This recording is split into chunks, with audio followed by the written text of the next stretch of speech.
Hey everybody, I'm Yvonne Williams, Back to Earth Creations, and in this video I would like to show y'all how to make, that's not one we made in this video, this pendant, among others actually. We'll be demonstrating the technique and stuff for how to make a pendant using gallery wire. We're going to be covering some soldering, but I'm also going to be showing you guys how to make this piece if you don't want to solder, don't know how to solder, don't have the stuff to solder, just however you go about it.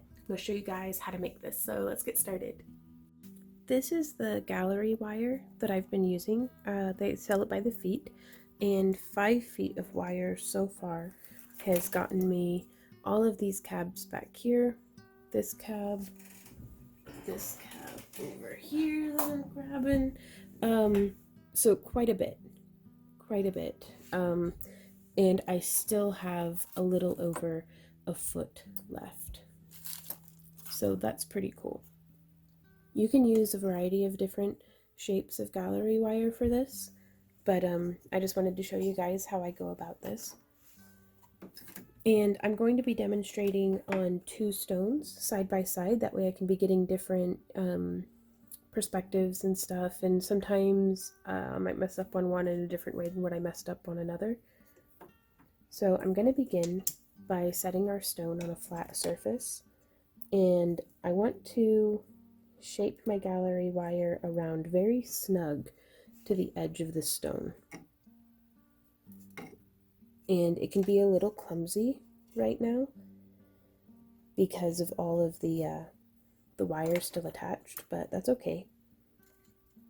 I try to waste as little as possible, and I feel like doing it this method gets me kind of where I'm going. So this actually looks like I'm gonna cut right here. I try to give myself 2 to 3 extra millimeters, so I'm actually just gonna give myself an extra lobe. I do like whenever I say lobe, I'm referring to these little fleur-de-lis tabs that are sticking up. And I am saving all of my scrap because this is 99% pure copper, so I can melt it down to use in other ways for future projects. I don't actually know what yet because I've just been hoarding it, but one day, and whenever I figure that out, I will share it with you guys. So I'm going to start now by taking our gallery wire, didn't mean to bump the tripod, into my pliers. These are my flat nose pliers, and they do have a very straight side. And I want to make sure that my wire is squared off to like a true 90-degree angle, if you can manage it. The straighter the better, like the more perpendicular, I guess. And I'm coming through with a flat file, and this is an emery file, so I can file back and forth. And I'm just going to focus on this section here. That's kind of the bottom part of the wire. And I'm holding my pliers quite firmly to clamp.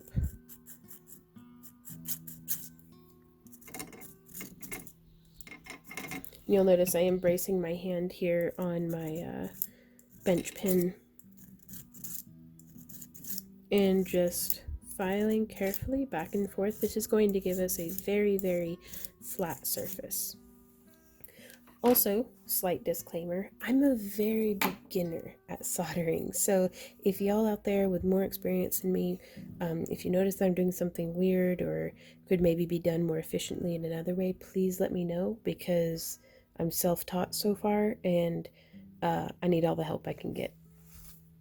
So now I'm back on my steel block, and I'm trying to snug this wire just as tightly around as I can to the edge of the stone. And whenever you pick it up, you want to make sure that there's no, like, see how you can kind of see light through there? I want to try to make sure that that's not happening. So I can actually use our steel block or just a very, very flat surface to shape and encourage the wire to be very snug and flush against the edge of our stone. So you can see where now our wire is lining up. And I'm going to snip it just, again, a millimeter or 2. You can always trim off more past where I think I need it to be. Snip. Okay. Test fit again. And that looks like it's going to be just about perfect. That was really lucky. So I am going to come in again using our pliers, because I don't need that little pokey bit right there. So I'm just coming in with my dull flush cutters and snipping that off. Grabbing with our pliers so you can kind of see none's really poking out. A hair. You can barely snag it with your fingernail. Because my flush cutters, even though they do say flush cutters, aren't really perfectly flush. So also these are older pliers, so they have a bit of sideways wibble wobble. So just fiddle with it, do your best. Perfect is nice, but we'll find ways around that because I fall short constantly. And fake it till we make it, right? Oh, I'm so sorry. I don't mean to keep hitting the tripod. So, coming around and doing that sizing. Yeah, that's coming together nicely. So now, you don't have to worry about keeping the correct shape of your stone. I'm over bending the wire to get it to where I want there to be a little bit of natural pressure. That way it's so a bit springy, and I want it to touch on the ends. So to do that, I over bend it, and that way whenever I touch the ends together, it has its own like self-generated pressure. This is another instance where the flat nose pliers come in really handy. I'm just taking it and smushing, trying to get them both very like on the same plane of existence, both this away as well as this away, all dimensions. Because whenever we line this up, we want to make sure that it's not just sitting like that. It might be perfect from this edge, but it's like, So let's come in here, slide it up as best we can. And again, with the design that we're doing, you can be pretty off and it'll still work out. So also, the tidier this step is, the less filing and sanding and stuff we're going to have to do later, especially if you're a fan of very tidy work. I'm pretty chill, so I don't worry too much about it, but a lot of y'all make really extraordinarily beautiful and symmetrical and like pristine work, and I really admire that. So you keep doing what you're doing because you're doing great. But if you're like me and you're kind of just bumping into stuff, there we go. I think that's just about as good as I'm going to be able to get it. So now, this is a silver solder that I'm using. Links for all of the tools and materials will be down in the video description below, as well as a link to our toolkit that has a very comprehensive of stuff that maybe you see on my workbench but might not be in this video, or maybe I forgot to list it, so be sure to check out our toolkit on our website. But I'm just pressing down and getting, well, that's a little bit more than what I needed. You only need like a millimeter of the solder, and I believe this already has the flux in it, so I'm just going to take it and set it on our join just like that. So we have our solder on our join, and I'm sitting this on a soldering board that's on a little rotating solder pan. This is just, I like the solid solder board because you don't have to worry about little pieces falling through, but sometimes I really like the loose kind of pumice stone that's in here for settling projects into. So I kind of like having both, but I love being able to rotate it. And then I'm just coming through with a little kitchen torch, super fancy, by Micro Torch. Well, blurry. Well, anyways. And getting it lit. There we are. And now, it's not so much that you want to melt the solder, as far as I understand it, is that you want to get the metal hot, because then the solder will flow to where the heat is. And so I'm just kind of rotating around, and hopefully you'll be able to see when the solder flows, because it'll bead up at first. If you don't have a good clean join, the bead will just sit there, and no amount of blasting heat on it will make it flow. There we go.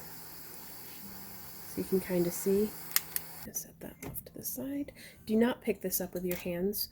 We are flammable and made of meat, and this is hot metal. But let's see.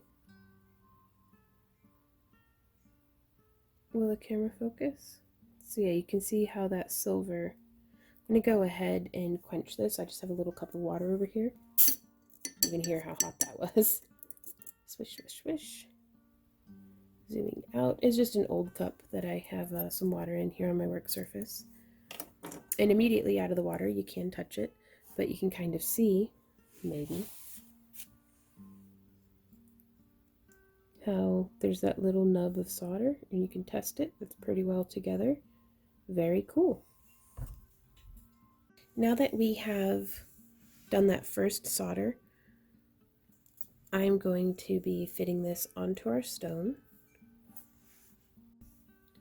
And again, I just like having it on a flat surface, just encouraging the wire around the perimeter of the stone. Again, we can come through and kind of roll the stone on the edge of our hard flat surface. I wouldn't do it on wood so much because some of the metal can actually gouge the wood of your desk, and I'm trying to preserve I'd like to still be using this desk in 40 years, so I'd like to keep it as tidy as what I can manage. So now we have a nice little crown around our cabochon. And things are really kind of janky here, so I'm just going to go through with the file, and we can just smooth that right on down.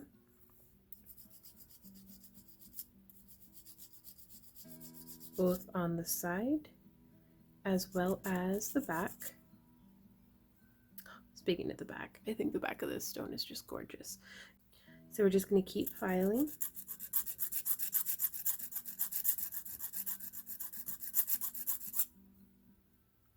I like to test feel with my finger and make sure everything's nice and good.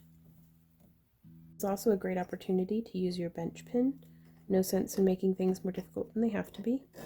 And again, we can deform our wire bezel just as much as we need to right now to get us a nice flat surface. We can also set our file down. Super durable. Just throw it on the ground.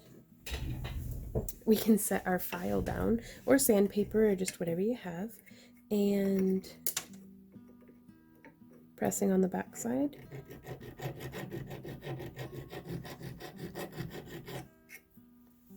Just run our metal along there, and you can see that's really starting to shine things up.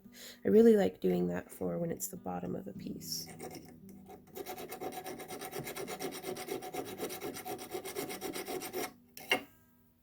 Because I find it really helps you to get a nice flat edge.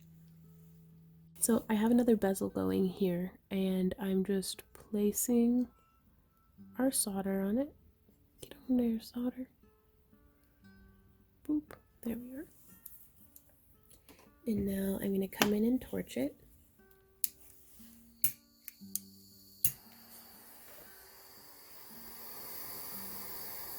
You can see it has beaded up.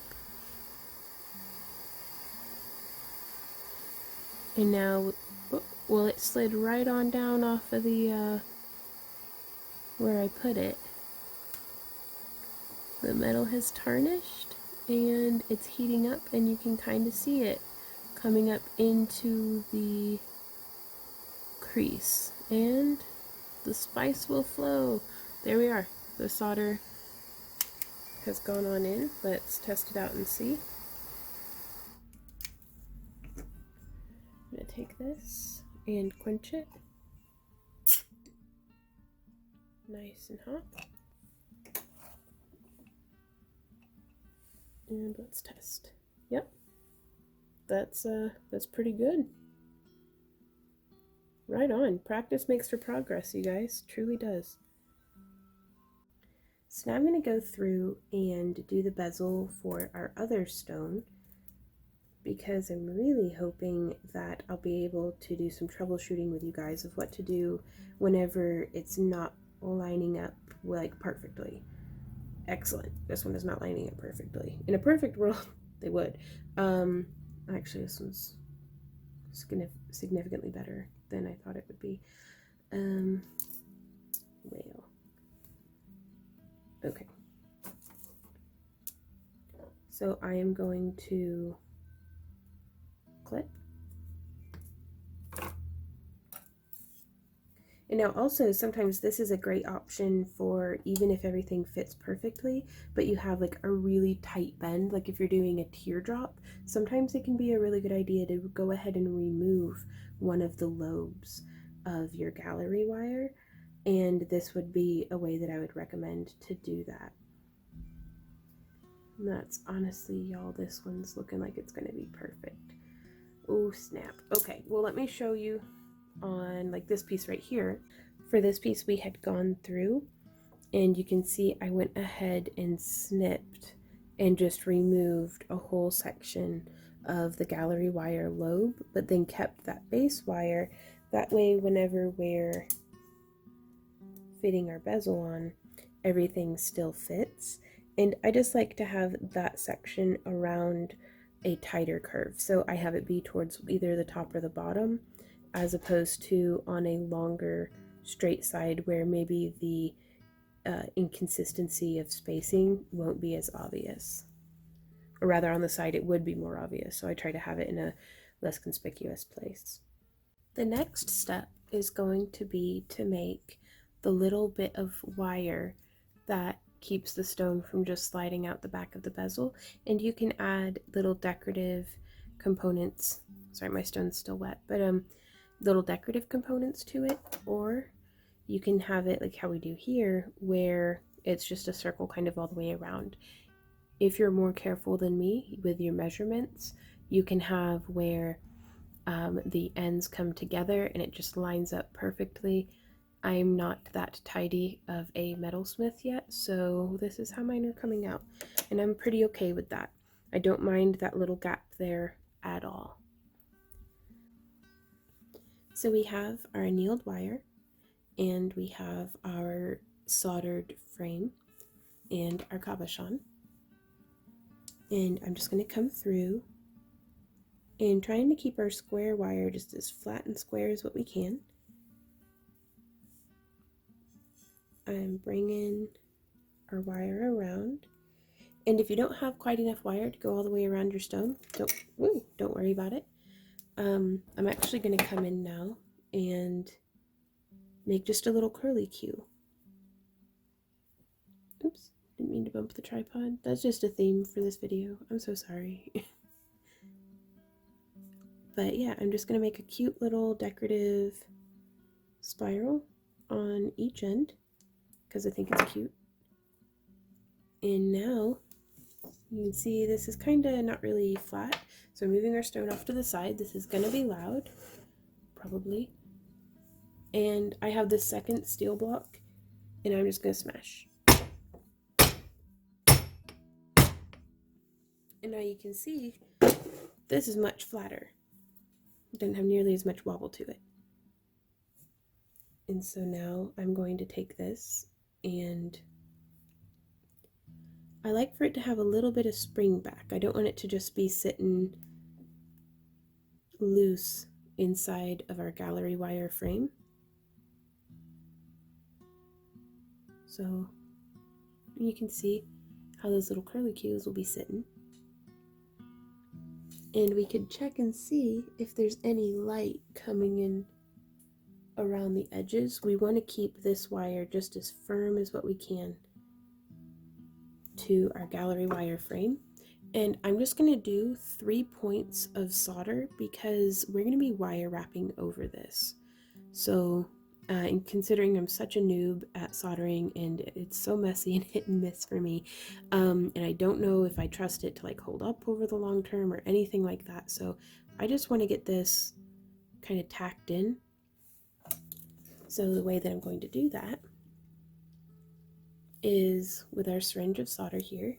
I'm just going to push on it and bring out about 1 millimeter or so of solder and put it on 1 point, 2 points, that was quite a bit, and 3 points. We're going to move over here to our solder board and we're going to be focusing on those 3 points. I really want you guys to be able to see how it looks when it flows. So start our torch up.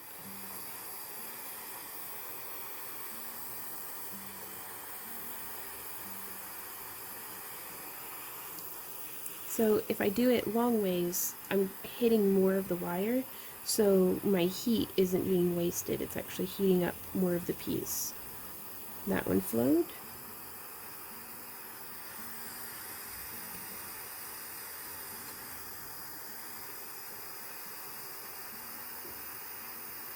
And you don't want to just be heating up the solder, you want to heat up the metal. That one flowed. Now let's see if we can get a nice good angle and view on this one right here. Heat, heat, heat.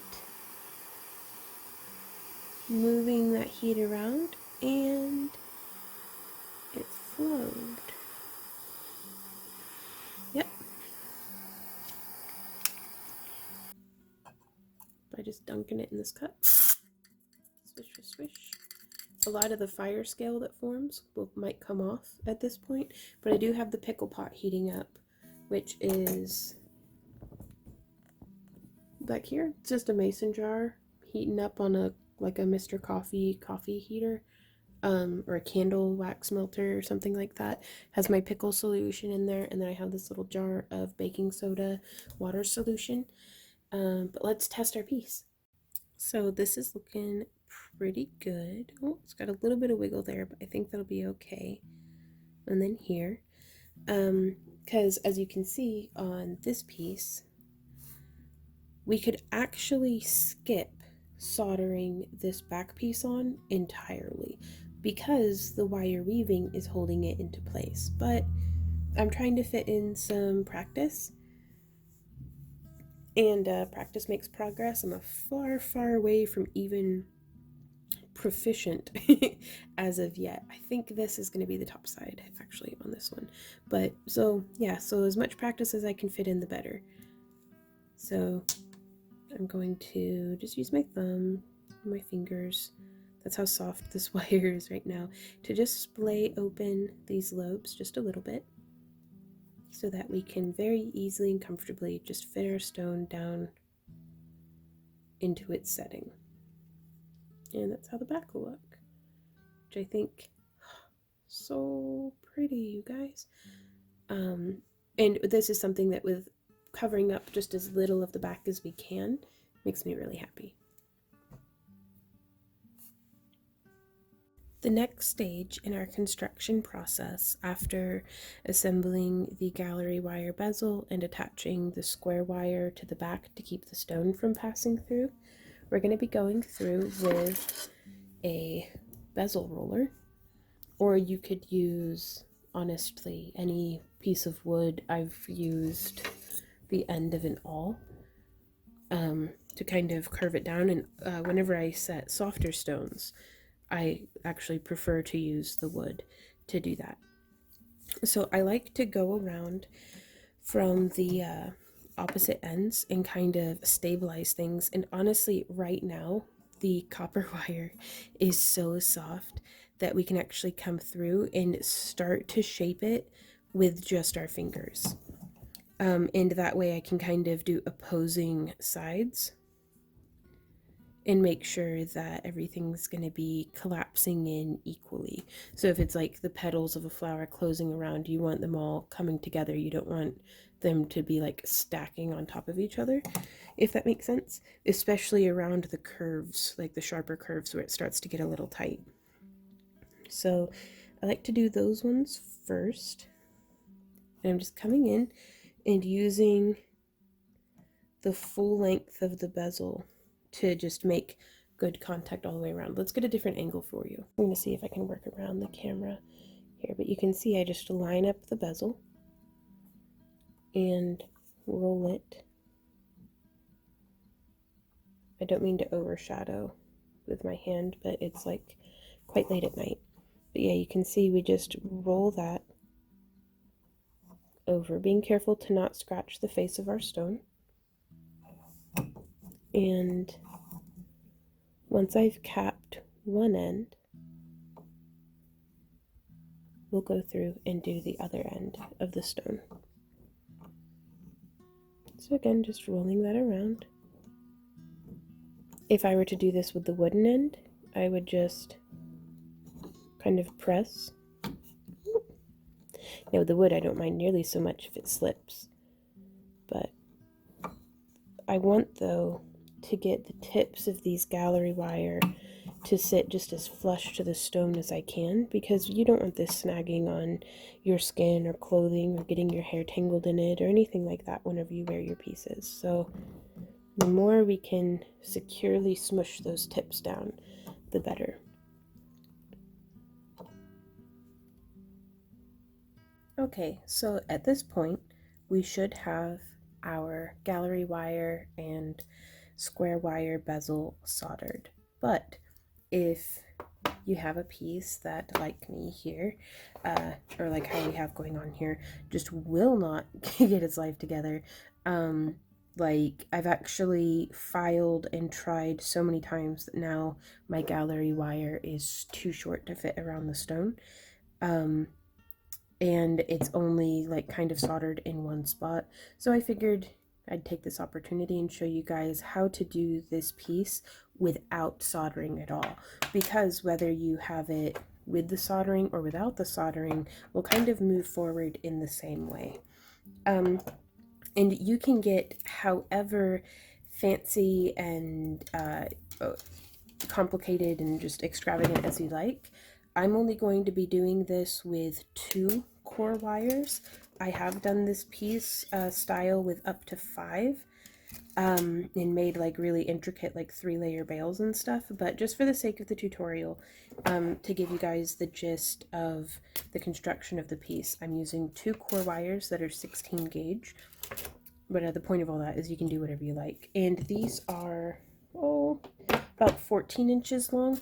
The larger your stone, or the more extravagant you think you'd like your bale to be, the more wire you can justify using. I always try to give myself a little bit more as opposed than a little bit less. I am using copper core para wire. It's been enameled, it's non-tarnished, it's very affordable. So I'd rather give myself an extra couple of inches and have some wiggle room than to skimp it. So now I'm also pulling off 2 full arm spans of our 28 gauge, and this is more para wire, and this is their titanium toned. Now this is copper core, but it's been silver plated and then covered with the titanium toned enamel. It's very resilient. I've never had any problems with it cracking. With the titanium tone, it doesn't yellow over time or anything like that. So I'm personally very pleased with it, and I recommend it to y'all. So yeah, 2 full arm spans and about 5'4", so let's call it 10 feet of wire. Maybe we can zoom in. Maybe, we'll see. And what I'm going to start doing here, you can see on this piece here, let me get it untangled. I've started coming through and weaving and attaching to our soldered gallery wire frame.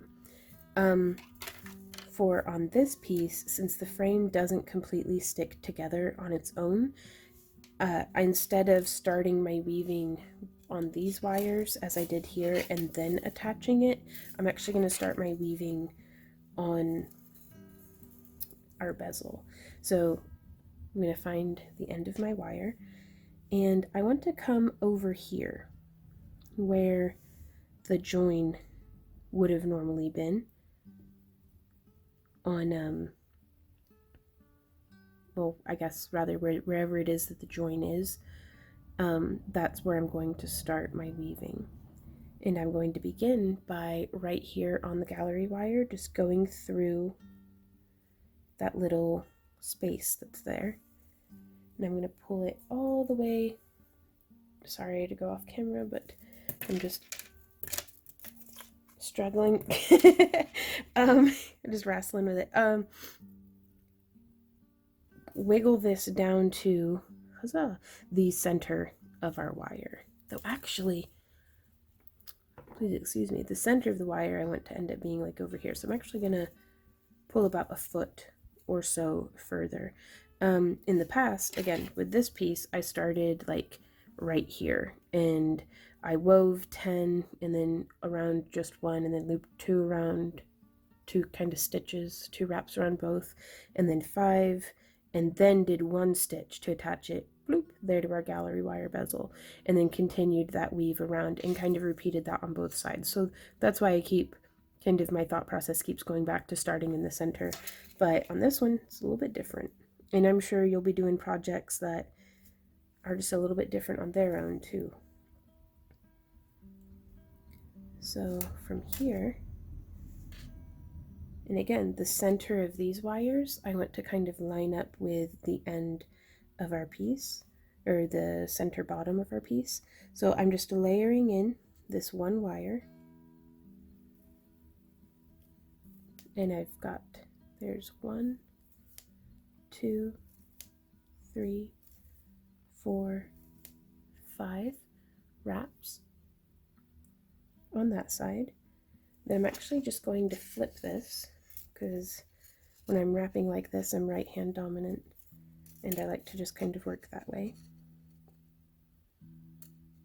And I just want to keep all of this kind of stacked on one plane. Like, I don't want this wire poking off towards the bottom or anything like that. I want it stacked to the side, if that makes sense. I hope it does. And then I'm going to go 1, 2, 3, 4.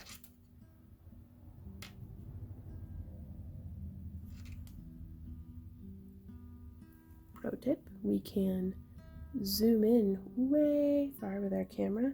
And I'm actually going to be using our T-pin here to count. And that's 1, 2, 3, 5, 6, 7, 8, 9. And then this wrap will be the 10th. Okay. Yeah, I just want to make sure that we end up with 10, because now I'm going to place our additional wire, our second wire. Words. Words are hard. And I'm going to now wrap once and twice around both of these core wires. And you can see right now we can still kind of wiggle and reposition what we have going on. So now that I've done those 2, I'm going to wrap 5 more times around our innermost core wires. So there's 1, 2, 3, 4, 5. And if this is your first time weaving or working with gallery wire or something like this, I do recommend doing a more simplistic weave around the border, just to make things maybe a little bit more simple than they, like, don't make it more complicated than it has to be. So for this first time, just till you get the hang of it, I do recommend just a 2-beat, like a 2 core wire edging. So now I'm going to come through and thread our wire. It's almost like we're hand sewing it together, making sure that there's no little kinks in our wire as we pull through. We're trying to. And we can actually bend our wires just a little, very minutely. And you can see here, since we don't have our stone in the bezel, it has a tendency to squish out of shape. That's okay though, we'll figure it out. So that was 5, 6, 7, 8, 9, and 10, keeping it all smushed down nice. And now you can see this is actually holding our square wire against our gallery wire bezel and against our wire weaving. And then I'm going to do 2 around both core wires, and then we'll just continue that like all the way around. I am going to go ahead and do the 5 on this side, and I'm going to zoom out so you can see kind of the way that I do this is maintaining the tension. I like to use my finger here on the back side to keep the wire where I want it to go. It's 2, and then I come up and through and around 3, 4, 5. And what I'm trying to distribute the tension from work hardening the wire around kind of this 5 or 6 inches, and that way the rest of our wire stays nice and supple as we can continue weaving with it. Oh, I've really just squeezed the heck out of this, haven't I? So from there, let's zoom back in so we can do a little bit of troubleshooting. I am going to say this is much easier if you have it soldered already and you have the stone in it.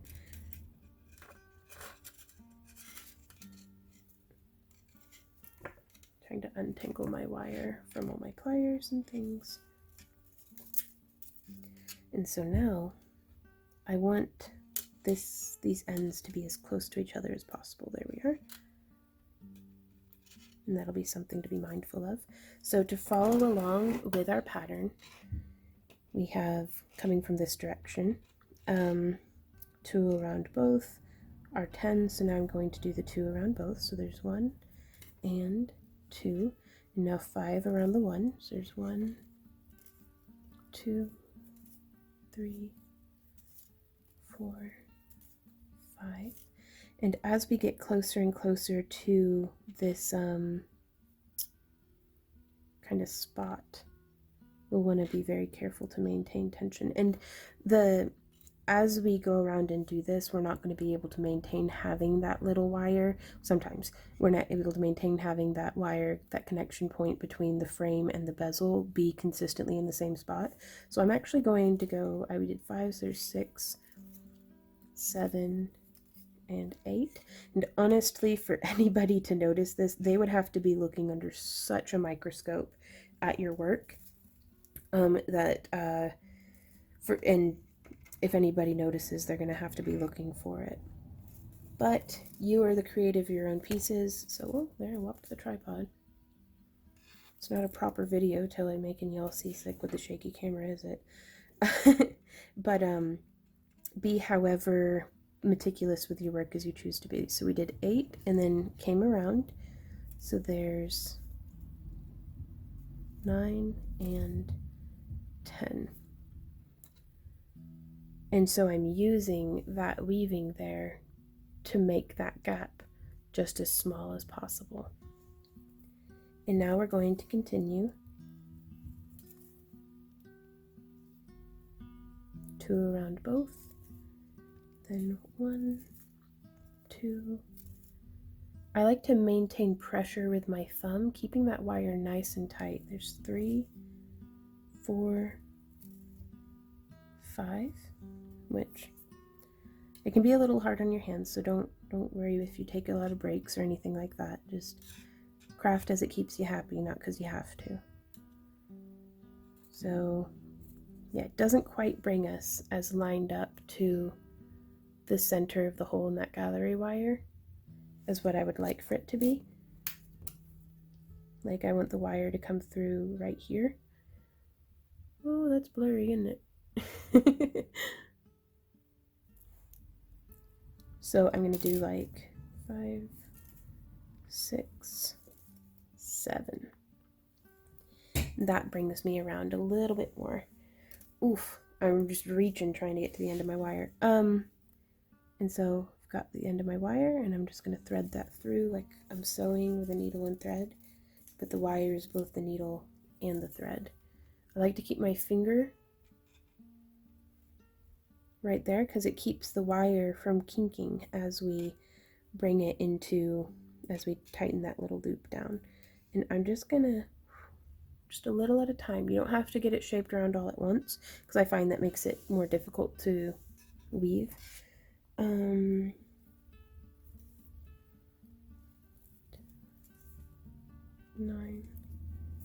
and 10. So if you just work just little baby steps, one little stitch at a time, you'll get there.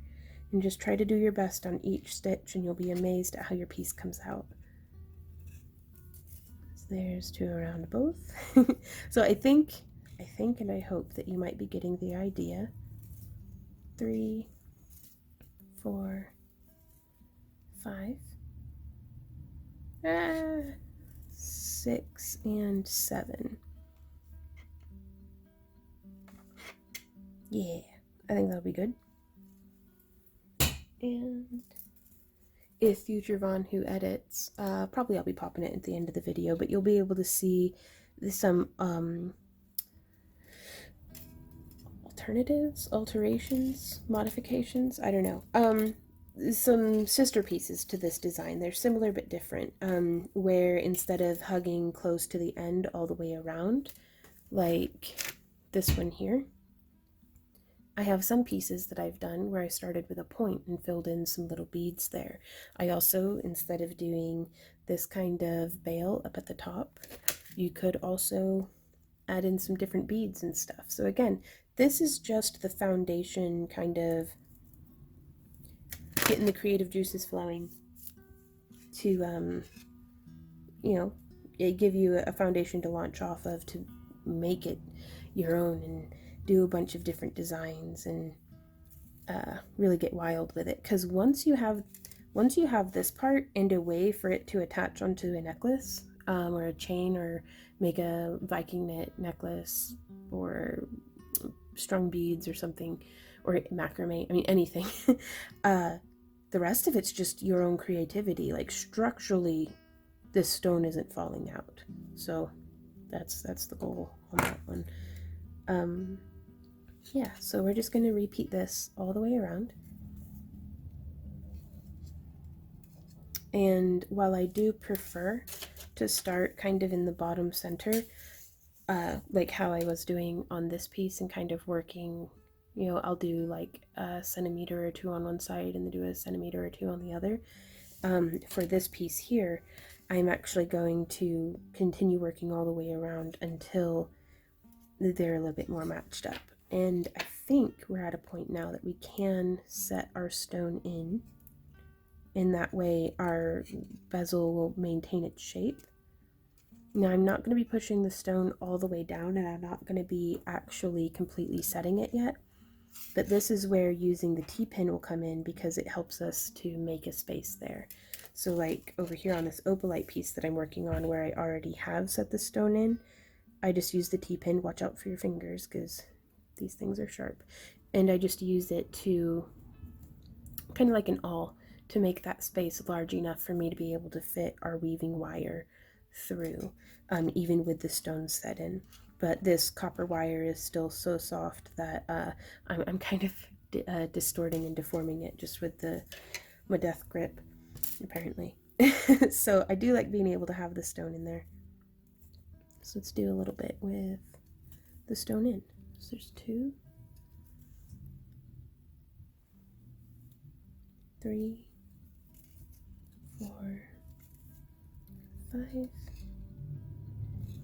And with whatever weave pattern you decide to do, or however many core wires, you just do your weave, and then whenever you can manage it, come in and attach it to your gallery wire. I probably don't even have to do it this frequently, like this much, you know, every single one. You could probably pull off every other, or maybe, you know, attach here, skip 2, attach there. It just depends.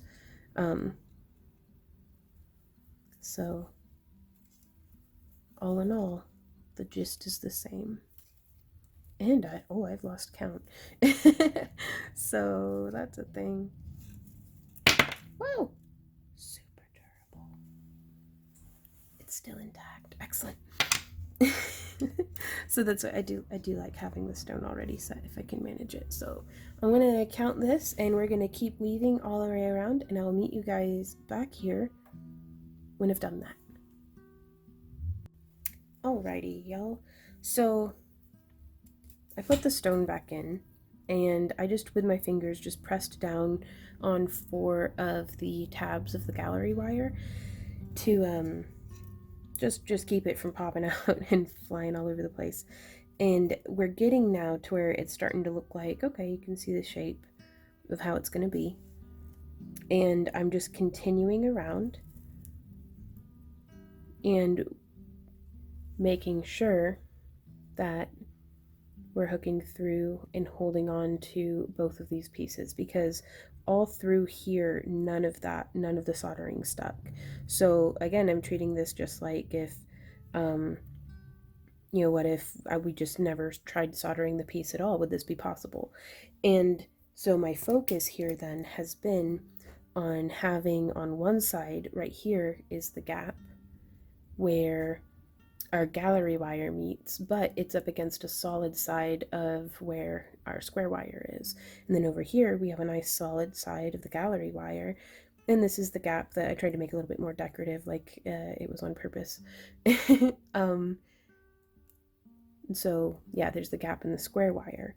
Now with this being woven, every 5 millimeters or so with our weaving wire, I'm not too worried about this getting snagged on something and pulling out. Plus it's 18 gauge square wire, so it's pretty substantially thick just on its own. You'd really have to be almost intentional to get it to snag and warp and distort and break. So we're just continuing around, finding the end of our wire, continuing in the same direction of what we've been doing. And this will be the first loop that I'm hooking to just the gallery wire, because our little spiral has ended. So I'm just hooking around that. Oop, want to make sure I don't snag around anything unintentionally. There we are.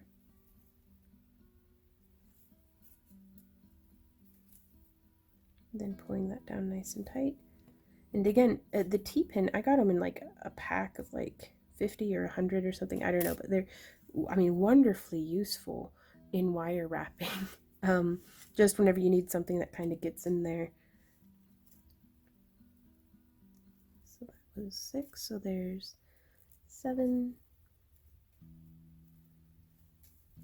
8, 9, and 10.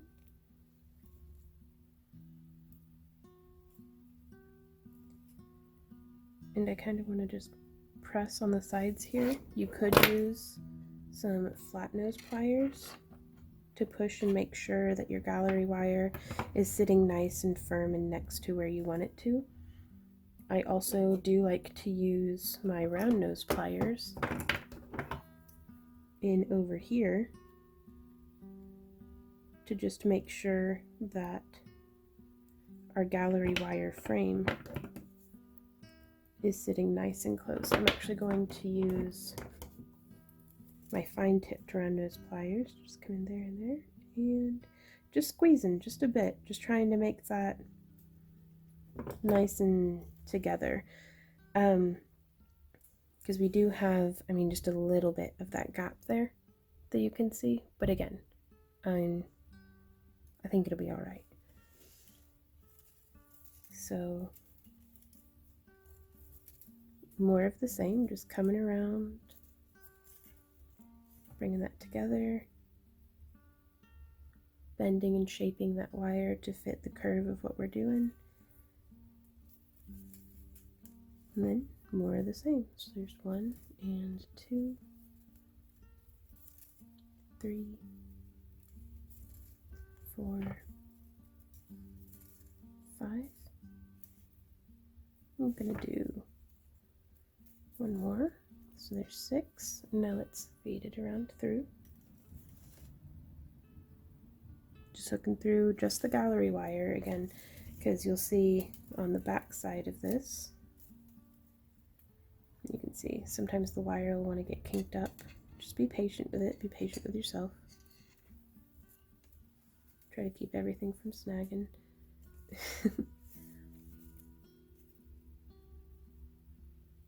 pull nice and tight. So that was our 8th stitch. So now there's our 9th stitch. What I do is I press down on the back, and that puts a little bit of a bend for where I want the curve to be, and then I come around all of these wires, these two. I want to come in between the wires from this side and the wires from this side, and then I come up and then in between, so that I'm isolating around, don't want to get caught in our gallery wire, the one that we want to wrap. And then one more, it's 10, and then twice around both. So this is just the way that I do it. You'll find a way that works best for you, but nothing can replace practice. So just know that the more you do it, the more naturally it will come to you, and the more proficient you'll get at it, and the more you'll find your own stride and pace. So, and it's all covered in like lotiony fingerprints and dog hair and all sorts of stuff. So I am going to be popping the stone out just by lifting those tabs and cleaning everything up and polishing it like how we showed earlier, before setting all the tabs. So again, I'm going to finish up our weaving until we get up to the top, and then I'm going to show you guys how I like to add some beads.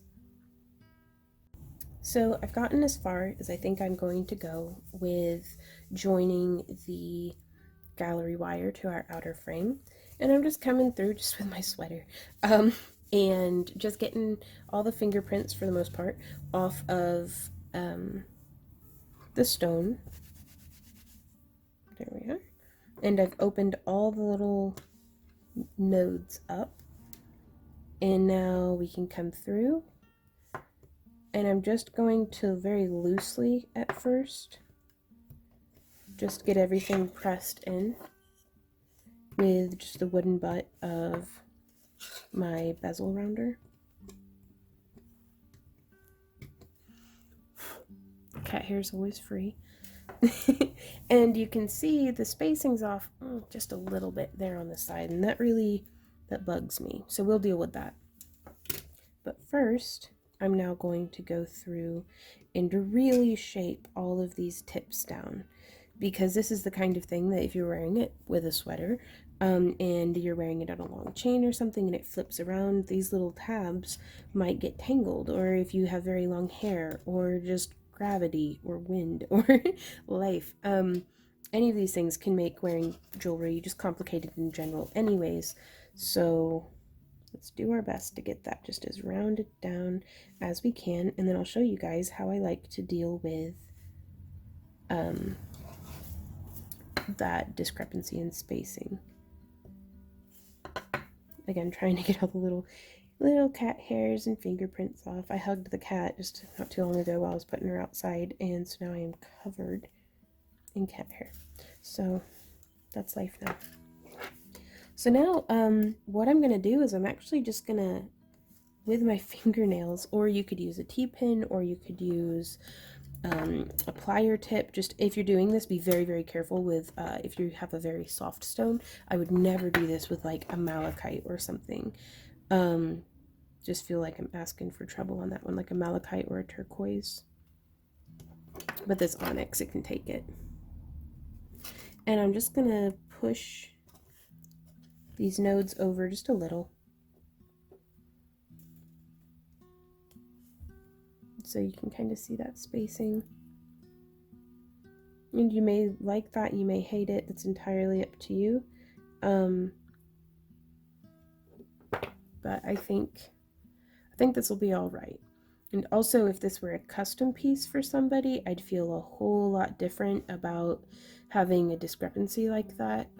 But I'm going to be selling this piece in one of our upcoming auctions, and so I'll be sure to point out that discrepancy. That way, whoever decides to take this home will already know about it, and they can decide for themselves before they've purchased it if it's going to drive them insane or not. So we may end up selling this one at a bit of a discount, or, you know, we'll figure it out.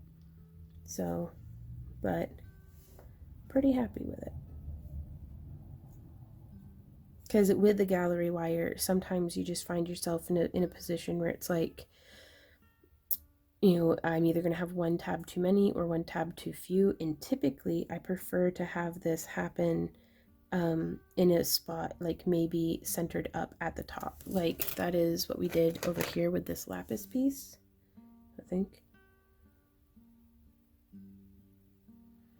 I don't know, it was one of them. One of these pieces, but it's when I was making the lapis piece that I was like, having this bead up at the top center would be the perfect way to distract from that right there. But since I was making all of these pieces kind of simultaneously, by the time I had figured that out, I'd already done this, like already made the setting. So this is life now, but that's okay. So now what we're doing is we're coming around and I'm continuing our same weaving pattern, but I'm going to start attaching beads to fill in some of this negative space. You could completely just leave it empty, but I want to use a bead. So here I have 2 4mm, 2 3mm, and 1 8mm beads. The 8mm is onyx and a little off camera, so let's see if we, oops, not drop everything. There we go. Get back here. There we go. Nope. Okay. Oh boy. There we are. So yes, here are our beads. I've chosen to play on the copper tones, but you could do literally whatever you want. You could use another color, you could use solid gemstone, whatever makes you happy. And I want to get this side to match this one. So here you can see we have, that's our last point of symmetry, is here. We have those attachments. So then I'm gonna do, so now that's a point of symmetry on each side. And I'm going to do, what is it? 1, 2, 3, 4, and 5. Then I'm going to bring it through from the back. And I think what I'd like to do from here is use this 3mm bead to kind of go from, to like fill in right there. So to do that, I'm going to thread it onto our weaving wire. And now I'm going to bring this weaving wire down and through right there, I think. Through to the back. And this gives us even more points of stabilization. Sorry, I don't mean to wander off camera. But it's also, it's going to keep this from getting pulled off to one direction or the other. And then, beep boop. Oh no, let's do it on the other side and see where we want to move forward from there. Because this part here, that's going to come out just a little bit different every time. Maybe. There's definitely a possibility of it coming out different every single time. So let's keep an open mind. So pushing our wire on through. If you ever have a hard time picking it up, don't hesitate to use your pliers. That is what they are for. There we are. Again, trying to make sure everything's not getting all tangled on itself. Trying to keep those kinks from happening. There we go. Very cool. So now we have it more or less symmetrical. And I'm just going to come around on the back side and pretend like that bead never happened. So we had 5 stitches. So there's, and that would have been our 6. That's 7, 8, 9 and 10. Then I'm going to do our 2 weaves around both. There's 1, 2. Sorry, just bumping into the camera trying to make sure everything's still lining up. So that would have been 6.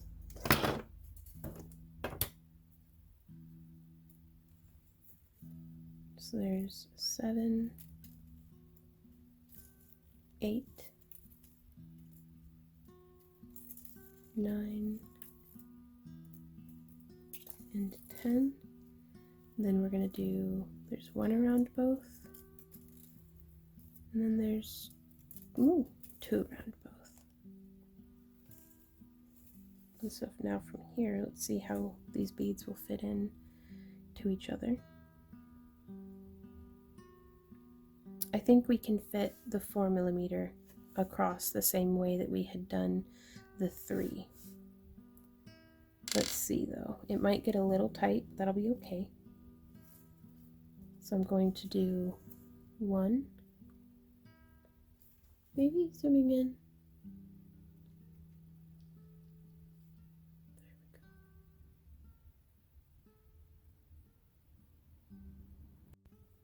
There we go. So we've got that 1 stitch. And now for a 2nd stitch, because we want this bead to be coming out far enough away from our 3mm bead that they're not crunching their shoulders up against each other. It's going to look really cramped. We want them to look like they kind of glued next to each other like little peas in a pod or something. So thread that around.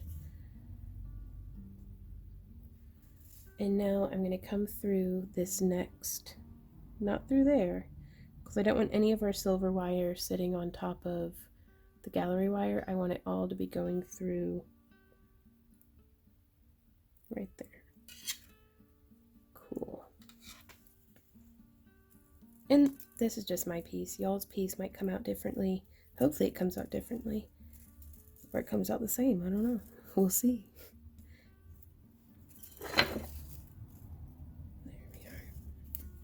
So yeah, see how those guys, maybe, that is super blurry. There we go. See how the, really camera? You're killing me. Okay. So see how they're sitting next to each other? With just that little bit of space, like they're touching, but they're not like, one isn't climbing on top of the other just to exist.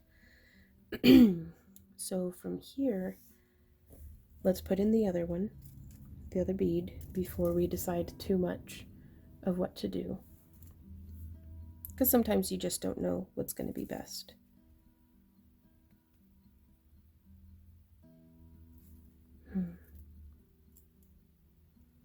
Also, I want the wire to be coming out on the same spot. And so if you can see right here, this camera's having such a hard time. Maybe I can use my T-pin without destroying everything. Nope, everything is destroyed now. Okay, so if you can see right here how this wire is exiting and coming around the front, I want this wire to be exiting and coming around the front as well, but it to follow along with the weaving, like the pattern of the weaving, it would be coming around from the back. So I'm going to cheat a little bit, and I'm actually going to bring our wire to where it's not following along with the weave, but the wire will be exiting in the correct point. So unless somebody flips it over and they're like, haha, you cheated, you didn't, which, I mean, which if somebody's nitpicking my pieces that badly, then maybe maybe I can introduce them to a hobby. So so there we have our bead on, and now I'm going to go through right there. Ah, there went the bead, that's fine though. And pull, pull, pull, get that wire through, get that bead where it's gonna go.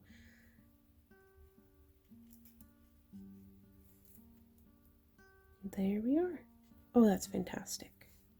I'm very, very pleased with that. And so now from here, with each of these wires, I'm going to go off camera. I'm going to loop around again where we had just threaded through.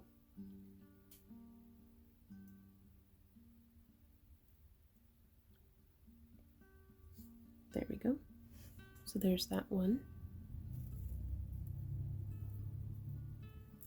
Trying to keep our wire clear of all the other wires so it's not tangling around anything else. And now with this wire from the other side, I'm going to do that same thing again.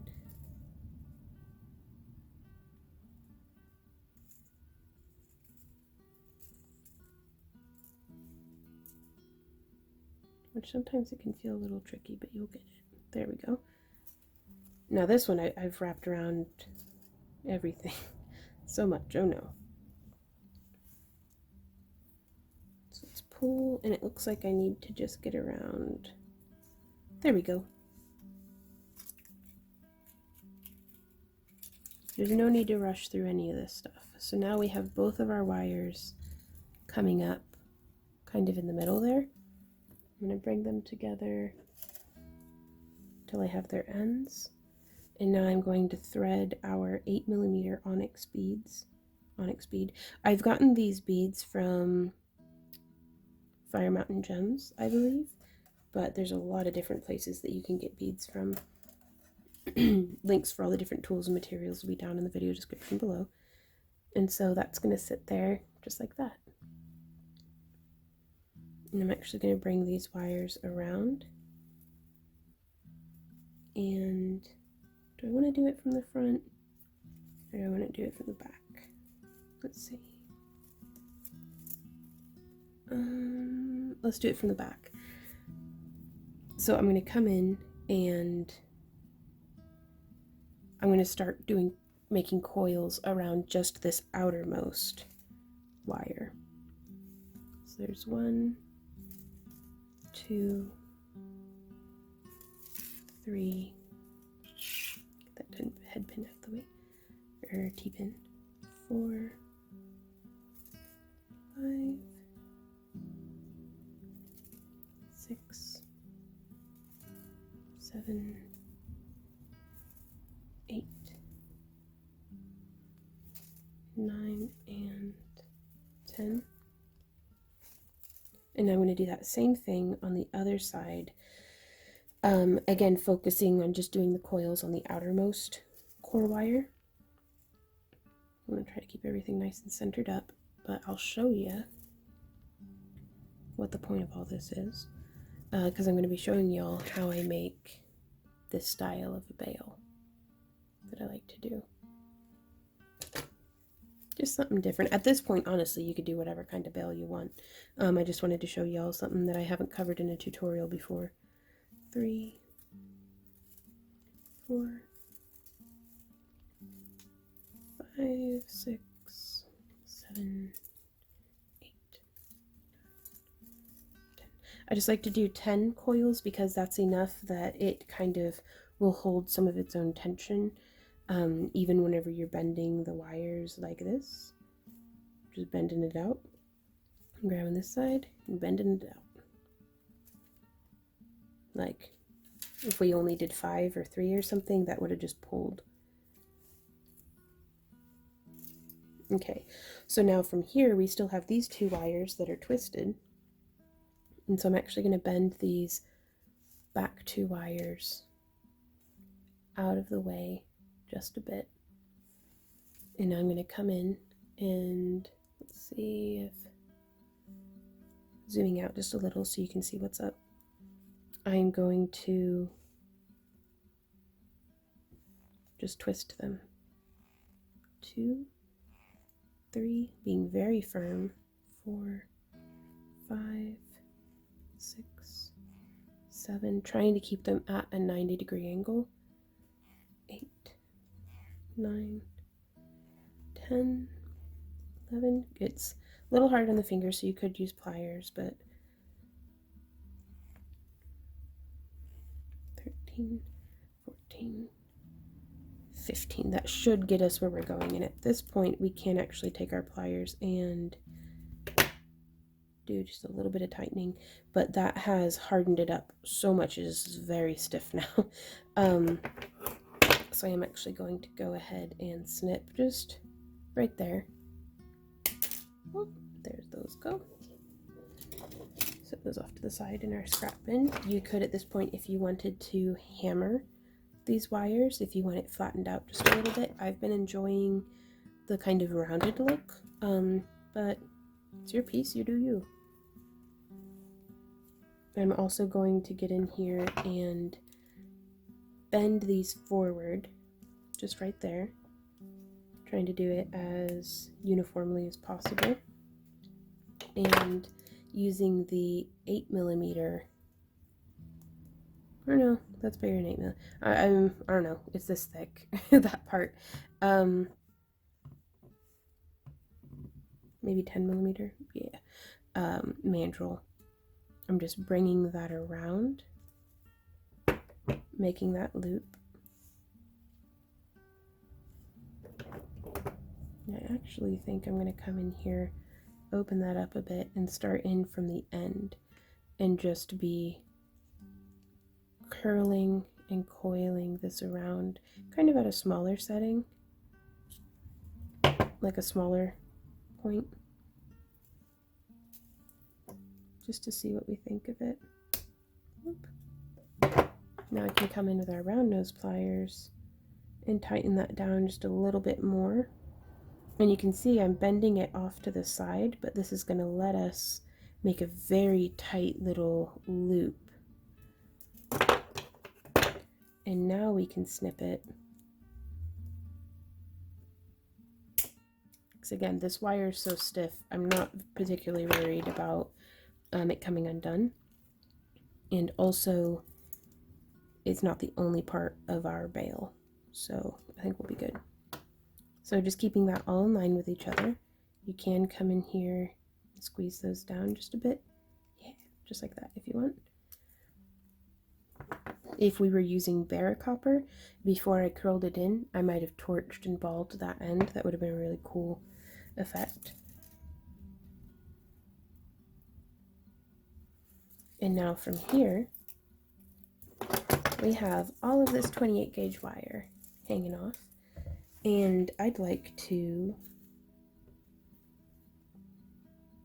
coil it to probably 100 coils on each side. So that's 13, 14, 15. I'm not going to make you guys watch this whole, I've lost count already. I'm not going to make you guys watch the whole thing, but I'm going to coil out about an inch, maybe an inch and a quarter on each side. So I'm going to do that and then meet you guys right back here. So when we've gotten to this last part, I am just using my fingers to guide. I've straight up lost count. So I've counted in the past for doing the little bails like this. Today is not one of those days. So just spin it until you're happy.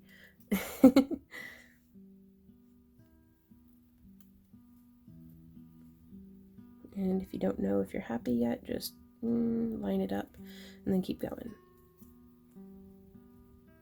I was doing that in the wrong direction. And if your coils are too far apart and then you smush them down and they start getting weird, just try to cinch it. This 28 gauge wire can be really forgiving, but you kind of have to coil intentionally.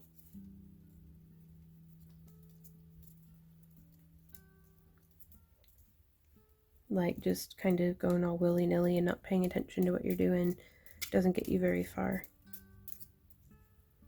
Okay. So there we go. How is that? Oh no, that one's too far. Well, then we'll just take this one a little further. Because if you have too much, you can always trim it off. Okay, I'm also leaving these little tails on for now, just in case. So now we curved that center bail in towards the back. These two sides we're going to be curling towards the front. I'm going to be using this pen as my mandrel. It's like the perfect size though for this. And, well, no, it's too big. Never mind. maybe we could use this mandrel here, but my problem with this mandrel, as much as I love it, is it's a little too short. I only have like a centimeter of work surface at that size, so that can kind of get in the way sometimes, but let's make do. So I'm just going to come around, keeping our coil very condensed. Oop. I repeat, keeping the coil very condensed. Vaughn, come on. And I'm going to do just one rotation on each side, pulling our mandrel out, flipping it to the other side. That way.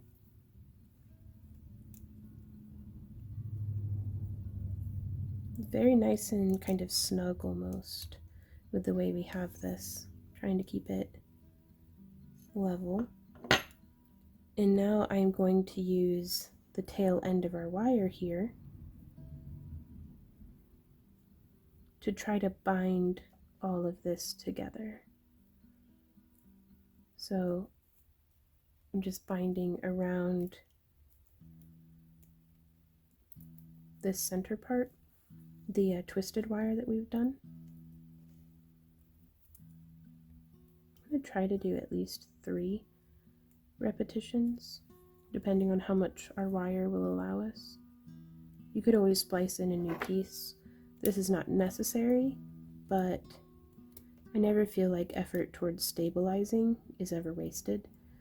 So now from here, I'm actually going to bend this around and try to splice it back into itself. So let's see if zooming, if the camera will still focus at all. So you can see I've looped this, hopefully you can see, I've looped this around the wire that we had previously coiled, and then I'm just splicing it in, pulling it nice and tight. Now I think I'm actually going against the grain on this one, so there's going to be like little bumps. Maybe. So if I wanted to, we could undo these and do it in the other direction. I'm just going to keep doing this. I think that'll be okay. And no, that actually seemed to work out. I hope I didn't go off camera too much. So I did get a little bit of crossing right there, and that's less than perfect, but this is life. So yeah, I'm going to snip, and I'm going to smush. And that's the thing, is that if you make it too much about perfection, I don't know how much I'd actually get done ever if I got really tied up in the nitty-gritty details. So I'd rather just do the thing. Even if it's only done a little bit, you'll do better next time. Okay, now splicing that in. There's one repetition.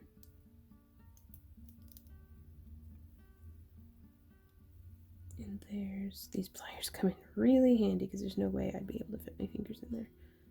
And there's 2.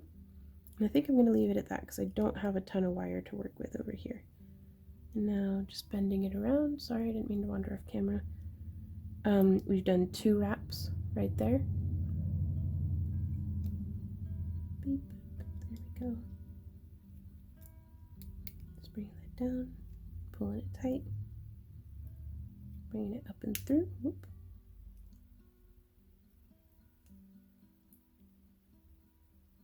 And before anybody decides to leave a smart comment about staying in frame, I've tried everything.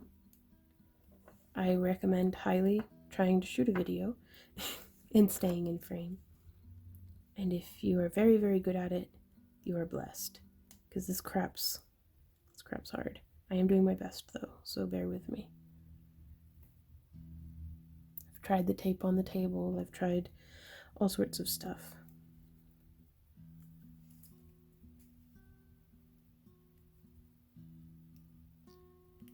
So there's that. Kind of messy. Messier on the side for sure.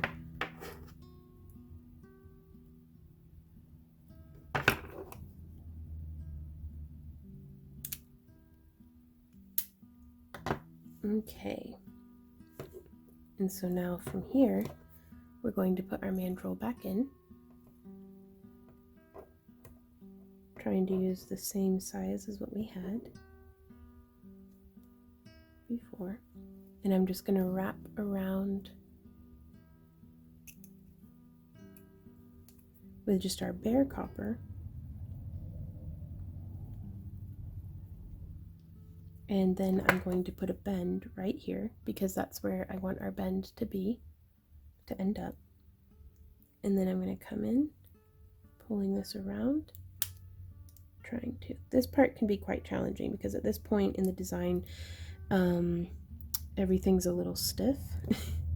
And so I'm just going to feed that up, not through there because that's pushing our bead, but right through there. And then I'm going to grab it, oops, and pull on through and towards the back. So that can be pretty challenging because of the work hardening. Just that naturally happens as a piece or as you work with a piece. But man, it really helps make it more stable. So now I'm bending around here, using again the correct size on the mandrel, coming in from behind and just putting that bend. Putting that little bend there really does do a whole lot to help your piece wind up where you want it to be. I leave the mandrel in while we struggle to get the wire through where we want it to go, because that way it gives me something to resist against, to push against as we pull against, I guess. I don't know. It keeps me from distorting our bail too much. And so now you just kind of cinch and pull and come around, and then whoop, to the back. And so now from there, we can kind of splay things out evenly or smush them together evenly, just whatever makes us happy. And I'm going to give this a snip with just a couple millimeters left over. Whoa, that pinged across the house. I don't know if you could hear it. Oh, and there went that one. Okay. And now that gives us something to smush. Something for the smushing. There we go. Just coming in with our bent nose pliers.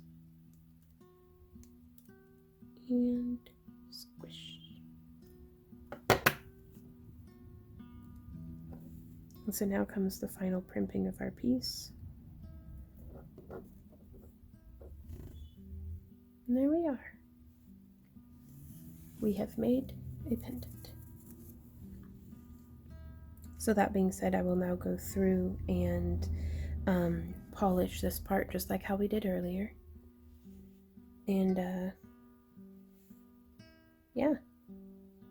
Well, that's pretty neat, y'all. Alrighty, so sometimes if you've got a little bit of discoloration from fire scale, what I like to do is, you can see I actually went through and used some masking tape with the grits on these little silicone polishing discs. I'm going to go to a much higher grit, and you can see that takes that right off. Polishes it up very nicely.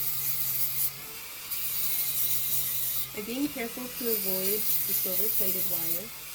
I just want to bring out the detail on these tips.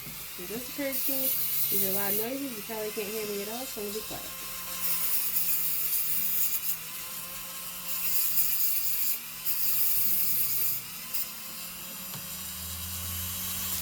And so now we can work our way up.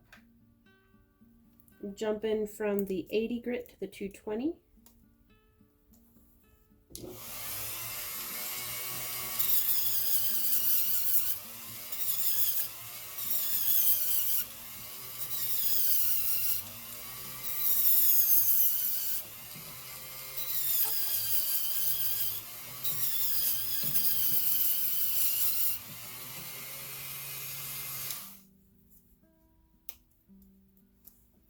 Then from the 220 to the 600.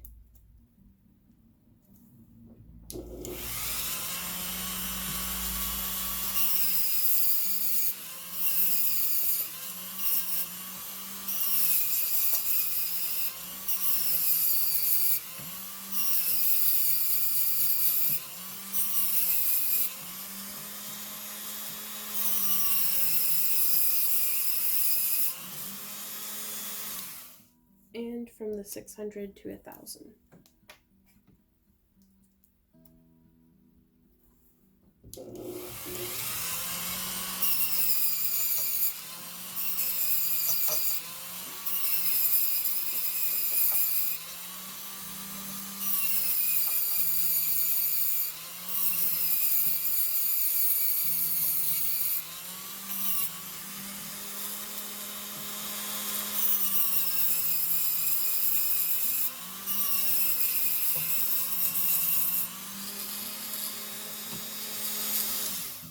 Very cool.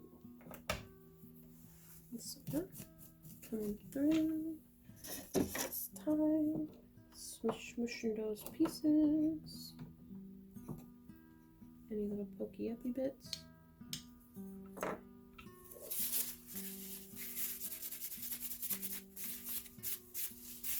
Getting the last of those fingerprints off, and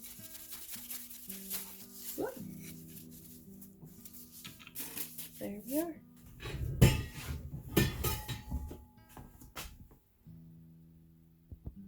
So, if you guys are like me and pretty new to soldering and would like to learn more, I wanted to recommend some different books to y'all that have been very, very helpful to me. There will be links down in the video description below. Soldering Made Simple by Joe Solera is very, very helpful. A lot of beautiful projects, very, very practical, and no fancy equipment required.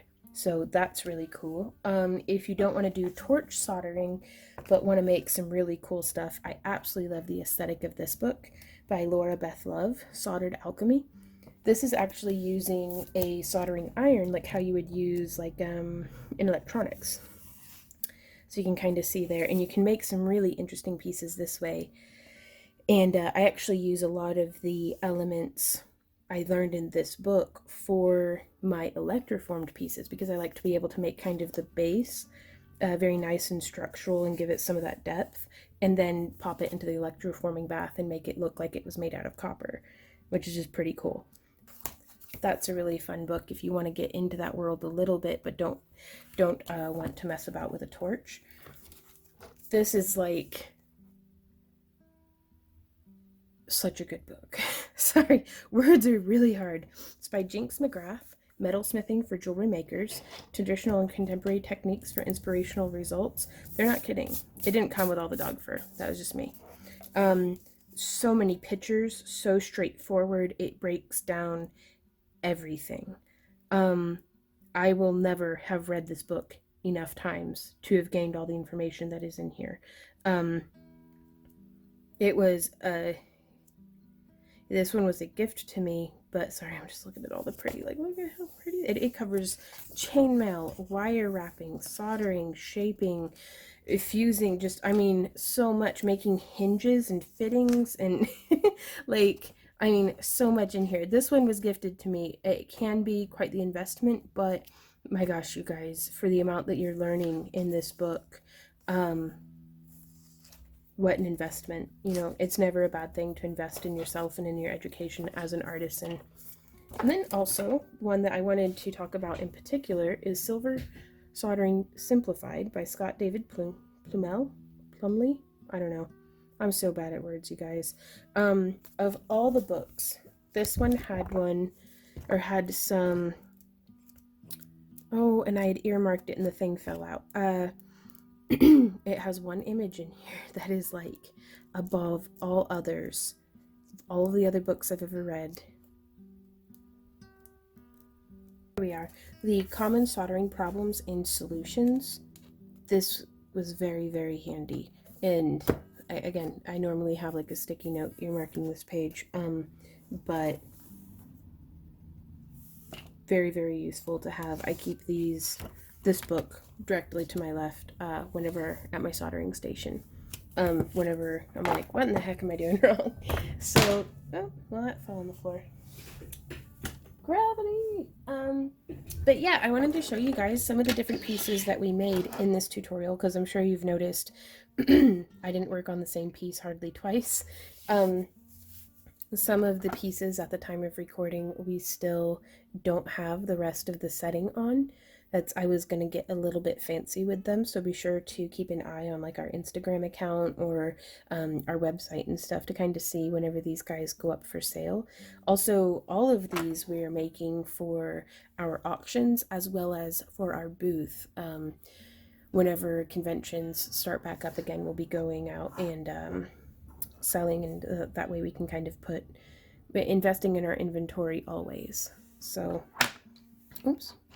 But here we have some of these, like this one we added the beads up at the top, but we always have the option of just bringing our weaving around to where it meets in the middle and then building that same style of bail up. Here you can see I coiled around both.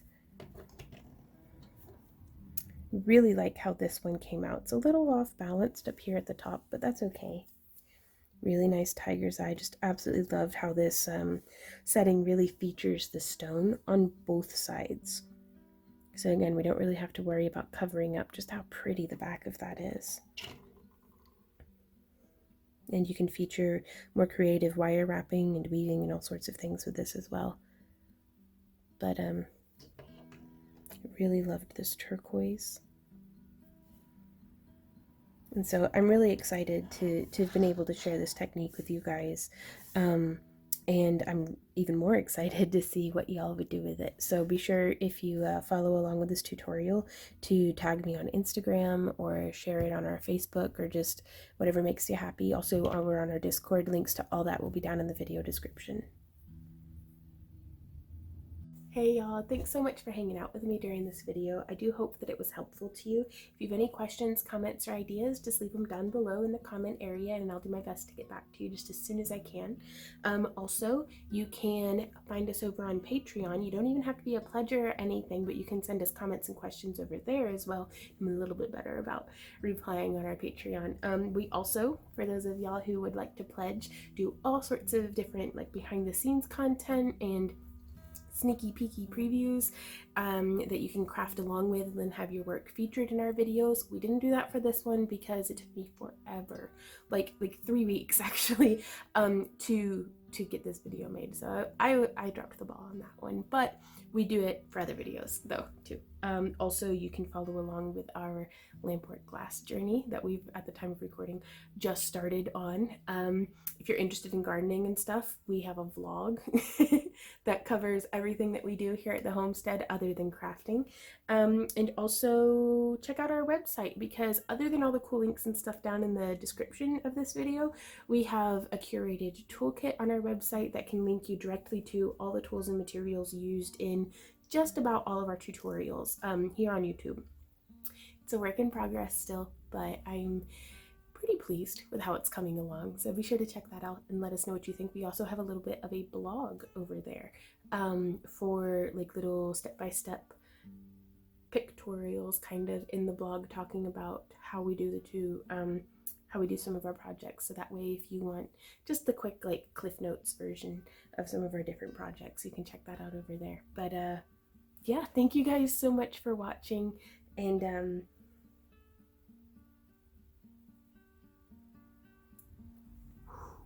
brain fart. I'll see y'all in our next video because I forgot everything else that I was supposed to say, I guess. Like, share, subscribe, all that crap. But until next time, you guys, happy crafting. Bye.